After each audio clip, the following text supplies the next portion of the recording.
महाराज अपने यहाँ बालकों के लिए विशेष रूप से इस नर्मदा जयंती के महामहोत्सव पर बच्चों के लिए मेधावी बनाने के लिए ध्यान देना, क्योंकि बच्चे हमारे देश का भविष्य हैं, बच्चे हमारे कुल परिवार का भविष्य हैं, बच्चे हमारे धर्म संस्कृति का भविष्य हैं। क्योंकि बच्चे ही यदि सही नहीं होंगे तो हमारी संस्कृति की रक्षा नहीं हो सकती है, हमारे धर्म की रक्षा नहीं हो सकती है, हमारे राष्ट्र की रक्षा नहीं हो सकती है, हमारे कुल की रक्षा नहीं हो सकती है। इसलिए बच्चों के लिए सबसे श्रेष्ठ संस्कारवान बनाने के लिए उनका उपनयन संस्कार होना बहुत आवश्यक है। गर्भाधान संस्कार तो संस्कार है ही, वंशबंध संस्कार संस्कार है ही, किंतु इसके बाद जात कर्म, नामकरण, अन्नप्राशन, चूड़ाकरण आदि कर्ण वेद, ये सब संस्कार लोग कोई कोई भाग्यशाली अपनाते हैं पर नहीं अपनाते।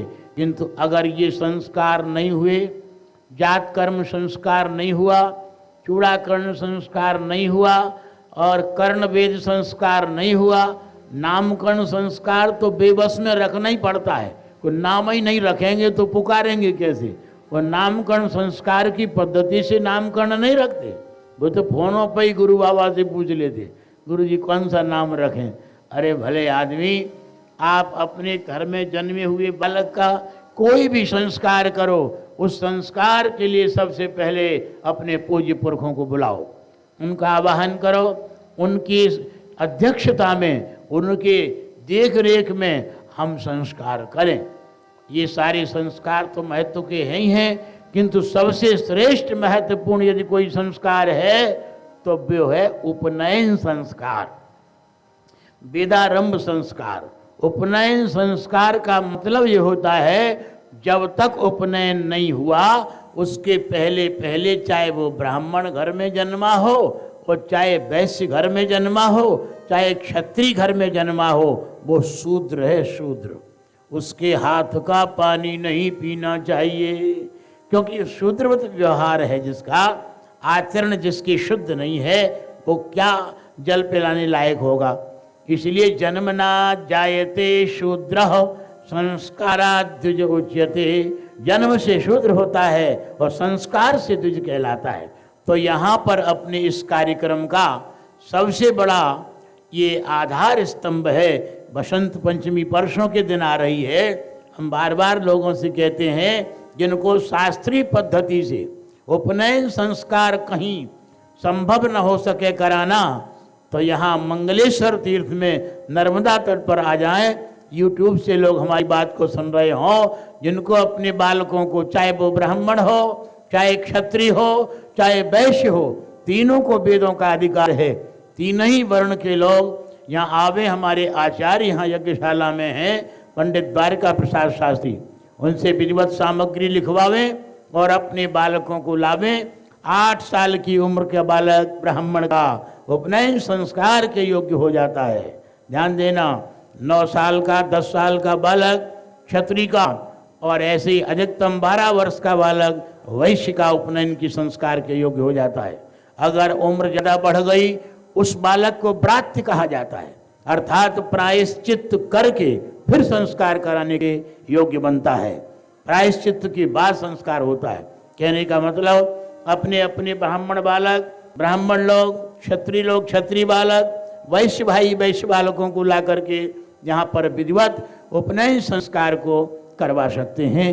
कल अपना नाम दर्ज करा लें, सामग्री आपकी जो बताई जाए उसको इकट्ठी करके लावें।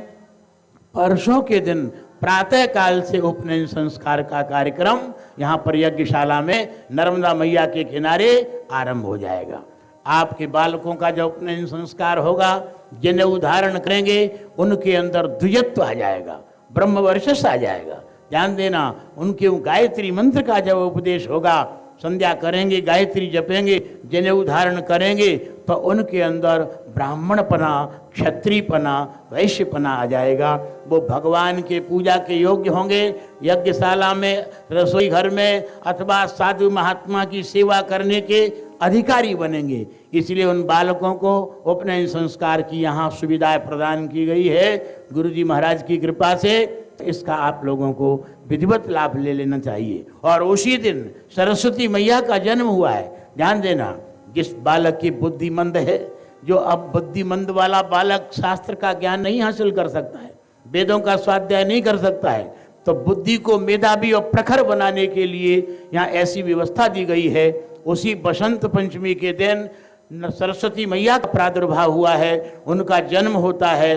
तो विशिष्ट बूटी ब्राह्मी सरस्वती मैया का जिसमें अधिष्ठान है, उस ब्राह्मी बूटी को बालकों को पिलाया जाएगा, कुशाग्र और मेधावी बनाने के लिए, जिससे कि वेद शास्त्रों को धारण करके संस्कृति और समाज की और राष्ट्र की रक्षा कर सकें और अपने पितरों का उद्धार कर सकें। इस तरह से विशेष कार्य यहाँ पर इस कार्यक्रम के अंतर्गत है। आप लोग इसको विधिवत समझें। तो नर्मदा मैया का ये पावन पुराण इसी संदेश को देता है कि हमारा समाज सुधरे, हमारी संस्कृति की रक्षा हो, हमारे धर्म की रक्षा हो, राष्ट्र की रक्षा हो और प्राणी जगत की रक्षा हो। यही हमारा इस कार्यक्रम के माध्यम से विशेष संदेश है।